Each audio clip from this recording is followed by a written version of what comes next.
everyone, and welcome to another episode of the Black-Liberation.Tech podcast. I am your host, Dr. Renee Jordan, and I'm here to talk about another side to the story. And this is a recap or reflection of a blog post that I did back in October 2017. And at this point, I had just completed my third conference presentation, and I was gearing up for a fourth presentation. And during that time, I actually had a chance to speak with my niece, and she was a new assistant chef on a Norwegian cruise line that cruised Hawaii. And so I would text her like I did with my niece who was at Morgan State to keep in touch and see how she was doing and talk to her. I'm going to go ahead and read this blog post because I think it has important information that I want to make sure that I get across clearly without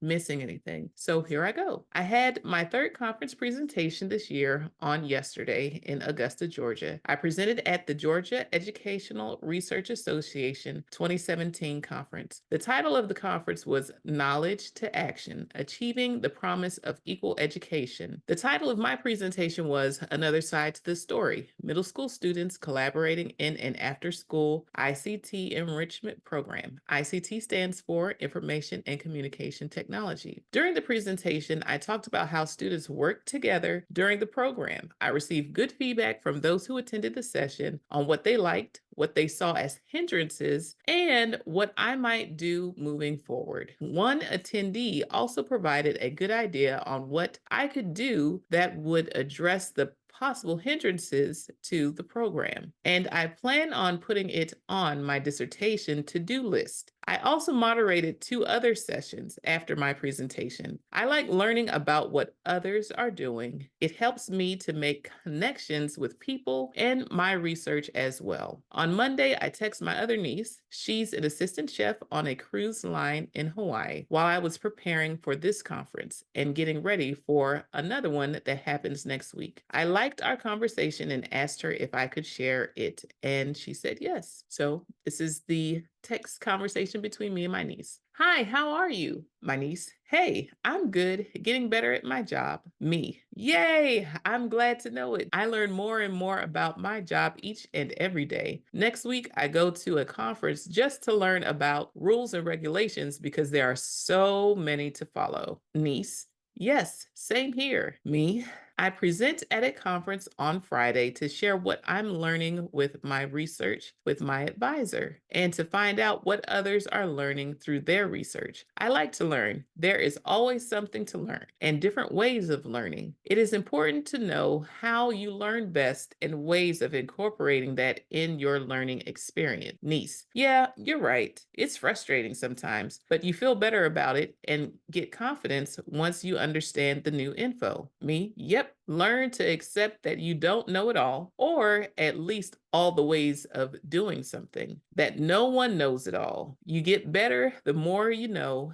and you are better when you know more, even more ways of doing the same task, because you have options to refer back to / choose from. Just keep swimming. I learn information best by listening, reading, and taking notes. I learn how to do something best by doing the task myself, opposed to being shown how to do it. To figure out how you learn, reflect on the things that you know the most and how you went about learning those things. Then try to repeat those actions in areas that you are not familiar or struggling and see how much you learn. Happy learning. So that was my blog post. The reason I'm calling this another side to the story is because usually educators are the ones writing the articles. They're saying what happened. They're the ones deciding what happens inside the classroom in terms of how they go about teaching material. But you as a student, you actually can empower yourself by not limiting yourself to how your teacher, faculty member, professor, whoever is instructing you. You have options. Yes, that is your instructor. Yes, they are going to assess your knowledge, but they do not not determine the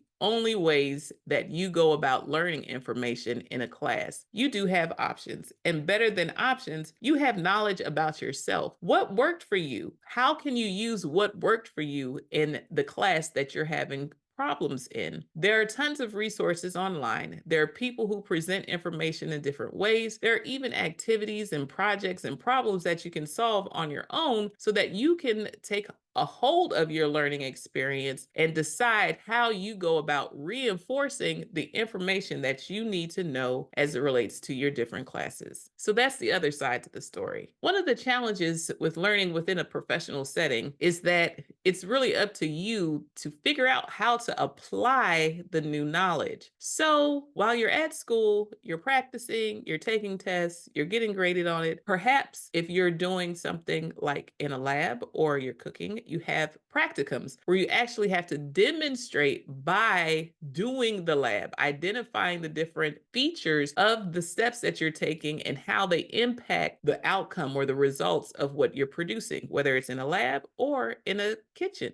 When you learn as a professional, you're setting yourself aside as an expert in your field. And so that allows others to recognize what you're doing to add to what others know in the field. So when I present in a conference, I'm sharing the work that I'm doing and I'm enhancing what others know, even challenging what they know at times. It's important to continue to learn as you go. The reason for that is you need to be able to adjust and adapt to the new things that happen in your field. Things don't stay the same. They are always changing. And so by being a continuous learner, you're able to grow and not get stale. You're able to show that you can keep up with what's going on in your field. Not only are you knowledgeable about what has transpired, but what's up and coming. It's important to adapt to learning. And the reason for this is because you're not always going to have the best conditions given to you for learning. You have to figure out how to set yourself up so that you are providing yourself with the ways in which you absorb information best. You have to make sure that you set yourself up for success by knowing what works for you. It's important as a professional and as a student to attend conferences. By attending conferences, you can network with people who might be your next colleague in terms of a peer at the institution that you will work at, or a peer in the organization that you will work at, or your next supervisor. They could even be your next supervisee. So when you attend conferences, treat it like you're going into a professional setting, which you are, but a professional setting that will allow you to grow in terms of information as well as networking. Networking is important because people have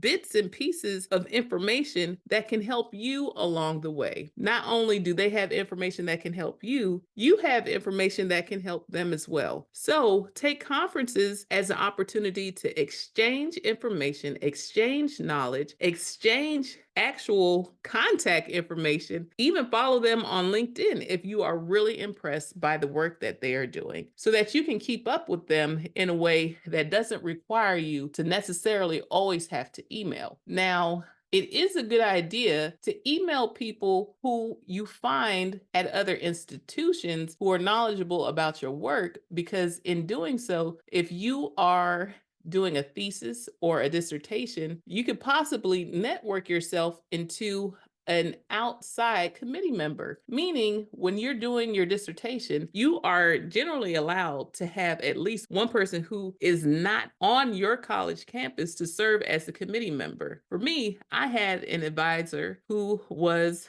at Oklahoma State University. Because I was able to network with the professor and add him to my dissertation committee, he was able to bring the knowledge of the practical application of culture when it comes to instructional technology and instructional design. He was also able to share his knowledge of Ubuntu and understand that what I was trying to convey was indeed valid, as well as challenge me on how it was being conveyed. So Ubuntu is an African philosophy, and my professor from the other university was from Namibia. His home language has a word that is the equivalent of Ubuntu, and he was able to validate the use of Ubuntu in my work, as well as appreciate it as a native speaker of one of the many, many, many, many, many languages that are amongst African countries. When you attend conferences,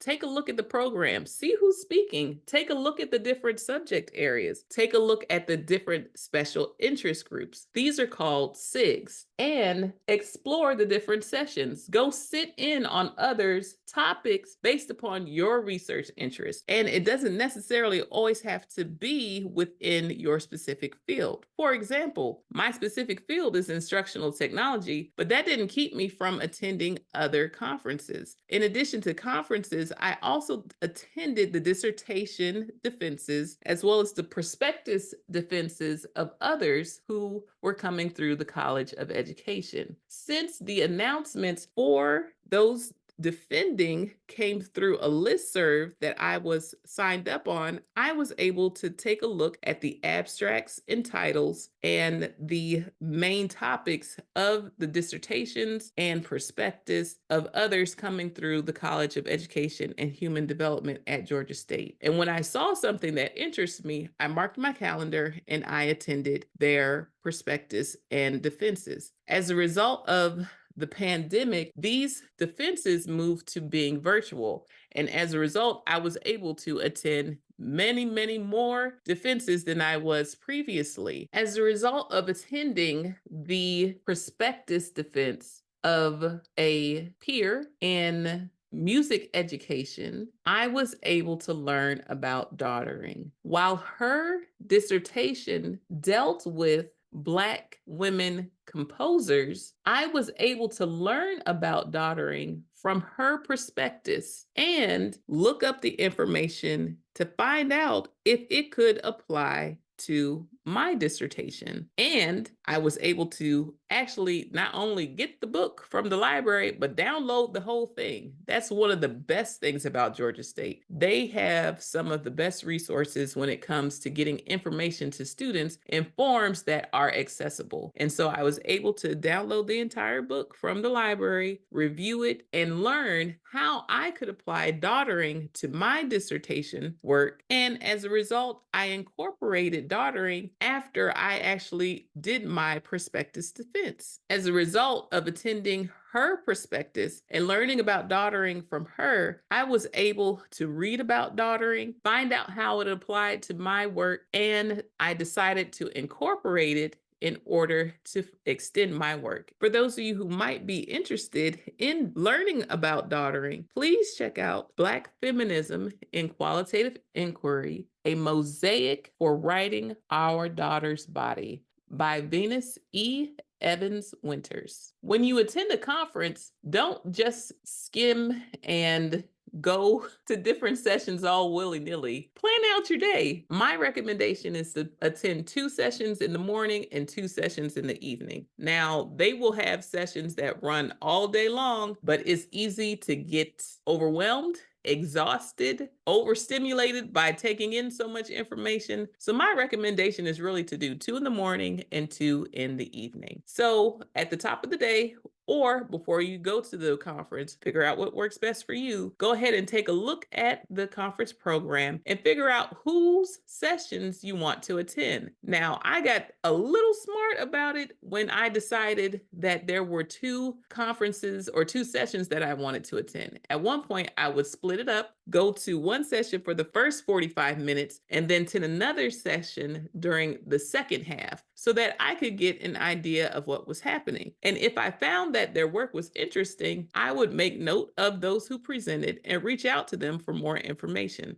As a student, I want to encourage you to take a look at the various ways of getting a hold of information, whether that's doing hands-on projects, whether that's taking a look at different ways of information being presented, whether that's going on Khan Academy or other open educational resources and learning it from them and taking it what you know back to the classroom in order to ensure that you are getting what you need in order to be successful in your class. Thank you for listening to another episode of the Black-Liberation.Tech podcast. I am your host, Dr. Renee Jordan. Please like, subscribe, and share, and leave your comments and questions where they can go. Please rate and review the podcast to help it become more discoverable. And I'll see you next time. Take care. Bye-bye.